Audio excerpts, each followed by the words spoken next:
যক্ষ্মা হলেই রক্ষা নাই। দেশের প্রান্তিক অঞ্চলে যুগ যুগ ধরে প্রচলিত একথা যেন এখনও অর্থবহ।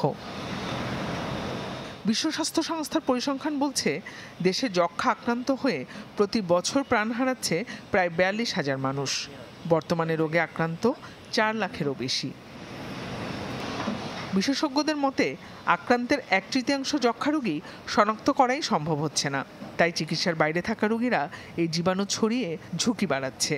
রোগীকে চিহ্নিত করে আমাদের যদি আইডেন্টিফাই করে চিকিৎসার মধ্যে নিয়ে আসতে না পারি, তাহলে শক্ত হওয়া ছাড়া কিন্তু কোনো রাস্তা আর থাকছে না। ওয়ালটন ফ্রিজ কিনে অনেকের মতো আপনিও হয়ে যেতে পারেন মিলেনিয়াল। সেরা পণ্যের সেরা অফার।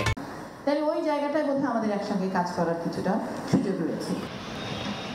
যক্ষ্মা নির্মূলে বেশ কিছু চ্যালেঞ্জের কথাও জানান তারা।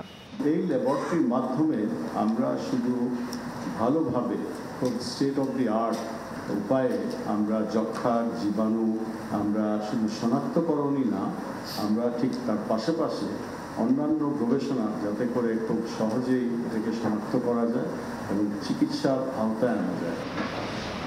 এ রোগের বিরুদ্ধে সামাজিক আন্দোলন গড়ে তোলার পরামর্শ দেন বক্তারা।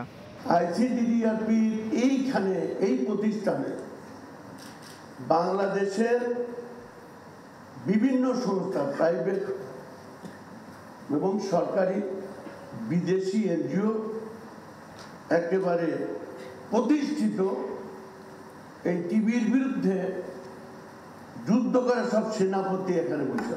এখনো ৪ লক্ষ মানুষ টিবিতে আক্রান্ত, ৪০,০০০ মানুষ মৃত্যুর মুখোমুখি হয়। তার মানে অস্তিত্ব আছে। সরকারের একার পক্ষে যক্ষ্মা মোকাবেলা করা সম্ভব নয় বলে মনে করেন বিশেষজ্ঞরা।